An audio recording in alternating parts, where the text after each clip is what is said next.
اعوذ باللہ من الشیطان الرجیم بسم اللہ الرحمن الرحیم۔ دنیاوی تعلیم حاصل کرنے کی نیت۔ دنیاوی تعلیم حاصل کرتے وقت دل میں کیا نیت ہونی چاہیے؟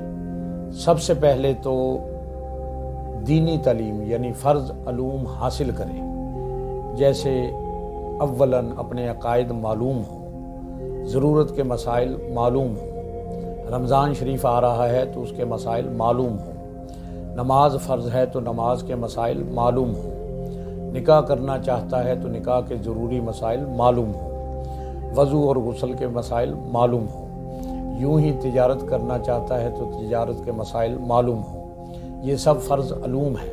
اگر فرض علوم سیکھ لیے ہیں، اس کے بعد کوئی چاہتا ہے کہ جائز دنیاوی تعلیم حاصل کرے تو اس کے لیے اب نیتوں کا محل یعنی موقع شروع ہوگا۔ فرض علوم حاصل کرنے سے پہلے دنیاوی علوم کی تعلیم حاصل کرنے کی نیتوں کا محل نہیں ہو سکتا۔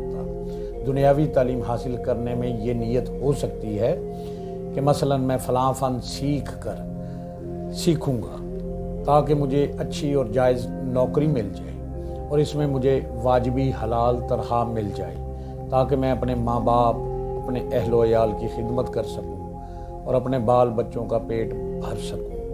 اللہ پاک ہمیں عمل کی توفیق عطا فرمائے۔ اللہ سے دعا ہے اللہ ہمیں دین سمجھنے کی، سمجھانے کی اور اس پر عمل کرنے کی توفیق عطا فرمائے۔ آمین۔